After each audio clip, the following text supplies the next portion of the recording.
This is such a huge text that we could talk about this forever, and so we can't do that, unfortunately.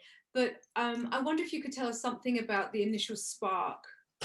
What was it that triggered this text?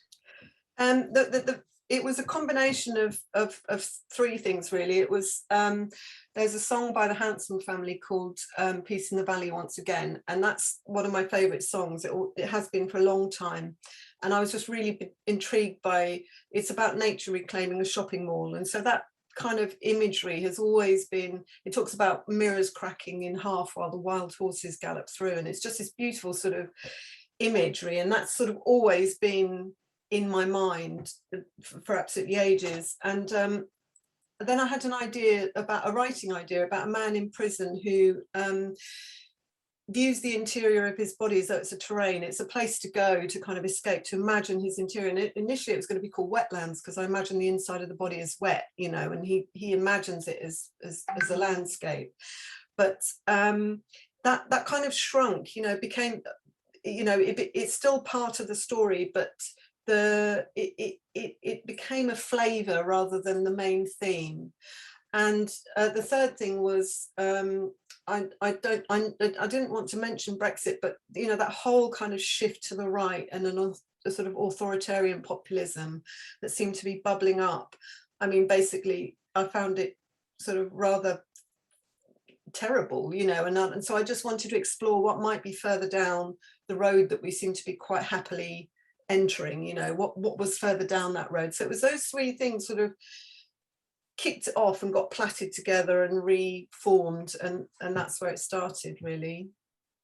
It's interesting what you said, because I mean, we could argue that the time of the realist novel that upholds our status quo is entirely decadent and over. And what you do really beautifully with this text is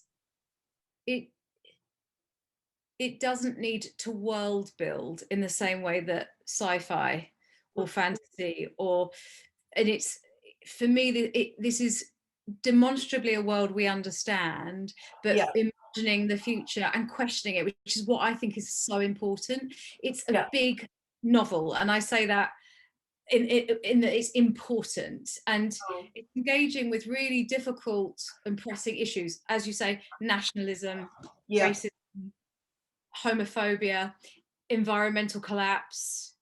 But what you do beautifully, and this is what I really want to ask you about as another writer, is what you do is, sometimes when people take on big issues for a novel, they load the novel with that like it's a pack mule carrying freight. But what you do is tell us a wonderful story about extraordinary characters, and these things are just embedded in. How did you manage that? Because that's really difficult. I'm not sure, to be honest, but I know what you mean, and I know that I wanted to avoid that. I didn't want the world to be an extraordinary one. I didn't want it to be a science fiction world. I wanted it to be our world, but in a different time. So I wanted, you know, people to still live together in houses with their families and go to work. And so I just extrapolated, you know, and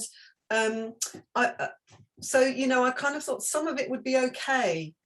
I don't really like utopias or dystopias, because we're never going to go to those extremes. We're always going to muddle along.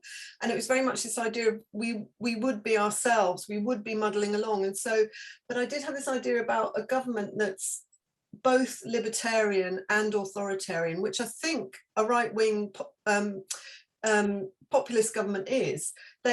They will do either in order to create the conditions that keep them in power. And so that kind of made a sort of basis for the society. You know, they don't mind if people go and live out in the country, you know, so don't show, don't tell, don't bother us, we don't care.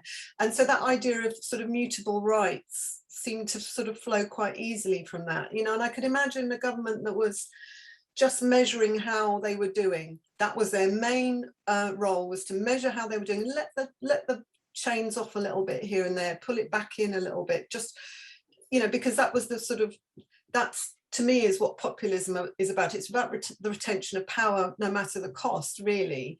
And so I didn't make the world too extraordinary in the first place. You know, it's quite, it's sort of, it's this world, but just with a slightly different set of circumstances influencing it. So, you know, the fact that cars get taken away, well, in a way, you could argue there's a good there. I mean, partly for me it is, because I fantasize about a world without cars. You know, I think it'd be so beautiful, you know, but they do it just to keep people on side.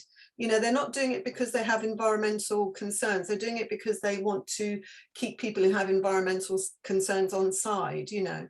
So it was imagining where we are now and working out what might happen if some of the circumstances changed, but not all of them, you know. Yeah, so I think that I didn't take a massive leap into some kind of unknown and then try to make it convincing. You know, I already had the world, because we're in it, you know. Yeah, and for me that's what I mean, and obviously this is purely subjective, but for me this is more unsettling and does the work that I think lots of sci-fi writers are trying to do, because it's recognizable and tangible, and it's only a few steps along, and it's something that, you know, so for me this was deeply chilling and unsettling, which I thought was, but also has a wonderful, hopeful message, core message about community. Can you tell me something about that? Yeah, well, again, the small, I mean, I always have held this idea that I can be incredibly pessimistic and incredibly overjoyed about the human condition. You know, we're a total mess, but we're also this sort of pretty glorious in a lot of ways. But the gloriousness is usually on an individual basis. As soon as you agglomerate power, things go pretty wrong. In the main, you know, there are a few kind of social democracies that manage to keep things going pretty well, but you know, as a mass we can be really brutal and unforgiving, and it's always a dystopia for somebody, you know. Somebody in this world somewhere, there are people living a dystopian existence, and there always has been. But there are also people within that who have this kind of kindness and compassion and generosity, and on an individual level we're wonderful and kind and caring. And I forgot what your question was actually. I mean, doesn't matter, you're talking beautifully. I was asking about communities, but what's really right in this is, at its very heart, I think this is a love story, but not a romance, or not a heteronormative romance. It's about the bonds of love that we, and how we define family and connection and care. I'm thinking like Isolde and Lee, for example, and then Isolde's developing relationship with Jesse and Jada, but also the tensions between Isolde and her sister Esther. Like, it's just beautiful the way, because love isn't innocent and simple, it's messy and ugly at times, and you do that really beautifully. Well, again, I mean, I stopped and let things, I have a picture of your mind that is, the most of the back part is the unheard mind, but that's where it all happens, and I think sometimes you have to leave that be. And so I put this book down a lot because I knew I was sort of still trying to work things out. You know, it took a while to, and so I think things like that kind of cogitate their way through, and if you give it time. And, you know, I was writing it for about 3 years, and I don't really know if that's long or not, I have no idea, but, you know, there was quite a lot of time when I wasn't writing at all. I was just sort of thinking about it and being a bit perplexed. But I think one of the useful things about being an artist is I know that that's okay. It's okay just to kind of leave things be, and they're growing and developing somewhere. They're becoming useful ideas, and sometimes you just have to take your eye off it. And so I think that kind of letting things weave in, I allowed myself the time to notice things and to say, oh yeah, that would happen, or maybe I need to kind of evolve that a bit. So for example, Isolde sort of feeling a little bit perplexed about her parental concern for Lee, but then thinking she's got no right. And so, you know, I had the time to sort of notice things, and I find that really important with writing, to kind of have time when I'm just thinking about it, and not even actually thinking about it, just sort of letting my thinky dark brain think about it, not my wordy chatter brain, you know. Totally. So, someone once said to me that our sort of creative, the brilliant part of our brain is almost like one of those balls that you ask a question when you're a kid. That you whisper a question to it and then let it go, and then it floats to the front, and it's like, there it is. Yeah. And it's true, and you know, because you quite often feel with good ideas, you feel like they've just come out of nowhere, but I don't think they have. I think there's this big dark sort of landscape / warehouse at the back of our heads where we chuck all stuff that happens to us, and it's kind of going swirling around and picking things up, and eventually enough happens. It doesn't want to be overheard though. You can't overhear or oversee what's happening there. You know, you just have to let it get on with it. And then I also imagine there's a little window through to the front office, and it plops through, and my little chattery voice, oh, I've got this idea, oh great, okay, I better start writing that then, you know. So would you say, and I absolutely agree with you, and I think part of any creative practice is learning to trust it. And would you say it's like, I'm going to just not drag, I'm just to trust, I'm going to have a glass of wine, talk to the people I love, do whatever it is, and trust that it will come? Yeah, I had so one of the bloggers asked me, you know, what's your best advice for writer's block, and I ended up saying, you know, don't worry about it, have a beer, play a game of cribbage. So there we go. That's my advice.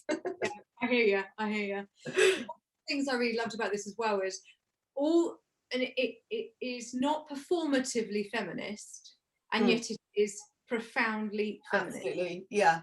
You know, the women are all, the men and women have these incredibly equal, extraordinary relationships, but it's beyond even human and gender and sexuality, and it's about how we view the world and commodification of self and the use of. I thought that was really interesting. Right, yeah. Did you think, was that something that you were sort of, is that just embedded in your practice, or did you sort of think, right, how do I incorporate this without it being didactic or performative? Yeah, well, I certainly didn't want it to be didactic, because I don't think you can go very far with that. You know, it's not the best medium really to have a political manifesto, for example. So I basically thought about what I thought would be happening, and I thought the world would be more or less the same, but we would have made more ground as feminists, perhaps, you know, the society. But having said that, I imagine that the kind of the insularity of a more right-wing age would have meant that racism hadn't made the same kind of expansion and the same kind of thing. And so I think it's a completely equal society for men and women, but I also wanted to write women who could deal with that. You know, women who wouldn't sort of accept what limitations there were on them, you know.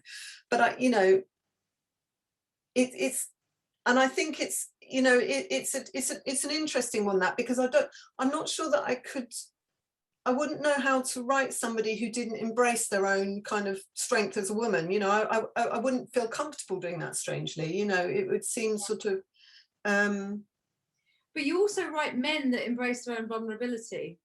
Yeah, absolutely, yeah. And you know, you know, like one of the characters I really liked was the guy who teaches Isolde to make twine, you know, because what's his, I've forgotten his name. Is it not Ben? No, Ben's the one who isn't he? He's the one who kind of repairs everything, but he's just a brief, he just makes an appearance, and you know, and he's kind of a bit, you know, he's quite an awkward man, and I quite enjoyed sort of imagining that kind of awkwardness and not really knowing how to put himself or where to be, or kind of talking through things but not really sort of wanting to connect with people. And that's quite a fun part of it, I think, is sort of imagining different characters and how they might interact with people, you know.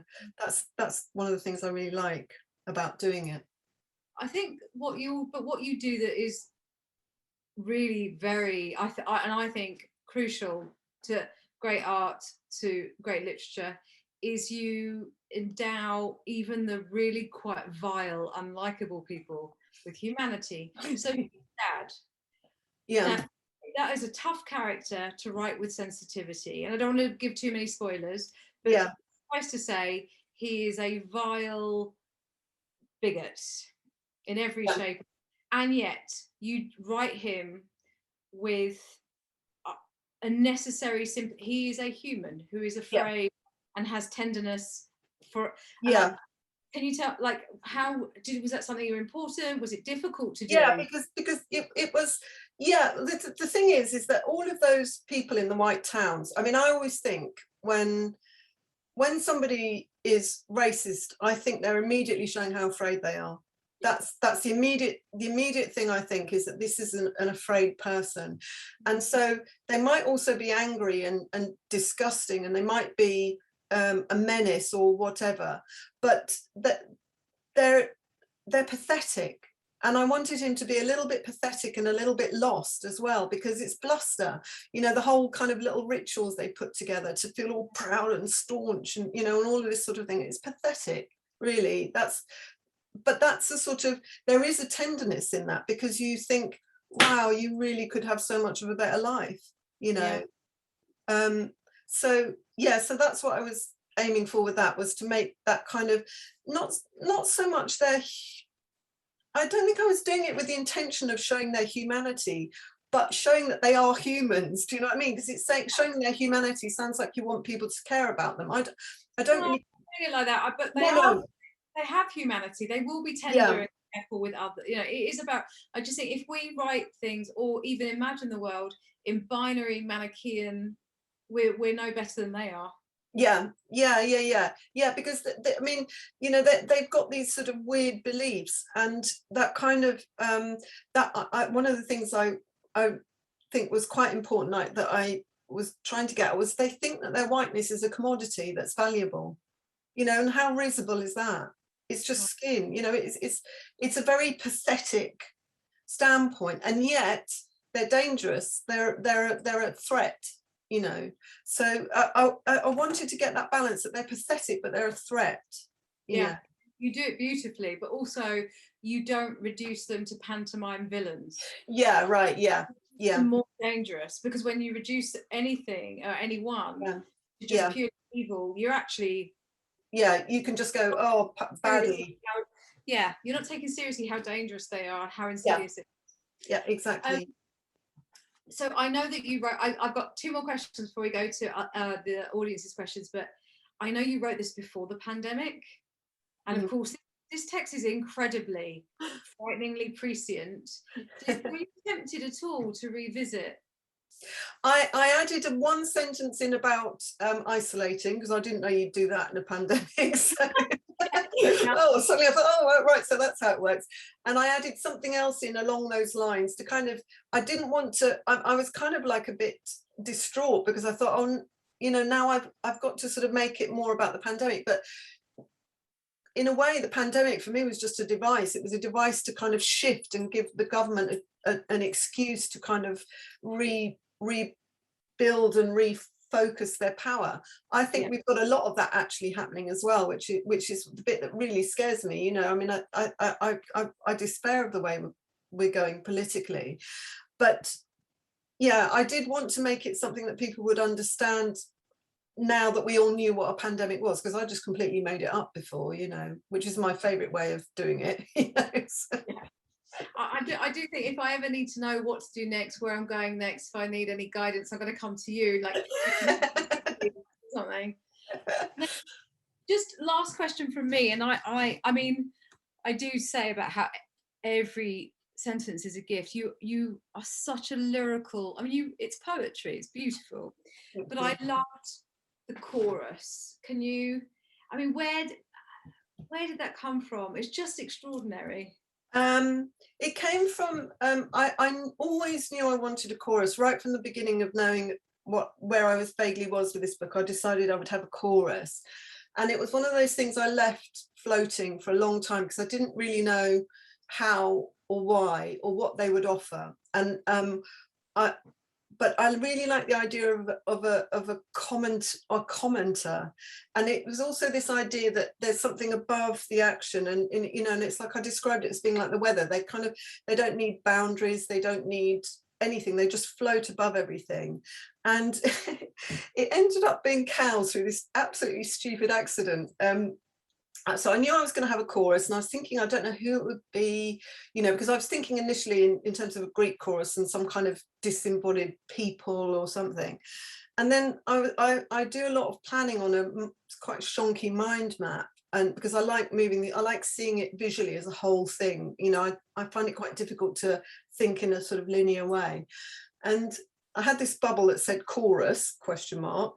And I went to bed, and when I got up the next day, there was a dog emoji in the bubble.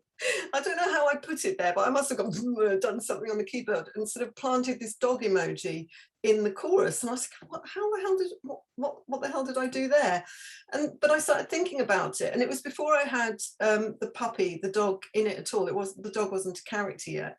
And I started thinking about it, and I was thinking, well, yeah, because, you know, if people leave suddenly, there's going to be lots of pets. And then I thought about the farm animals, and I thought that the cows would be, you know, that kind of herd makes them a better chorus than you know, it just really, really fitted. But it was the idea. I don't know if I'd have got to it without this sort of rogue dog emoji that I accidentally splurged onto my mind map. So there we go.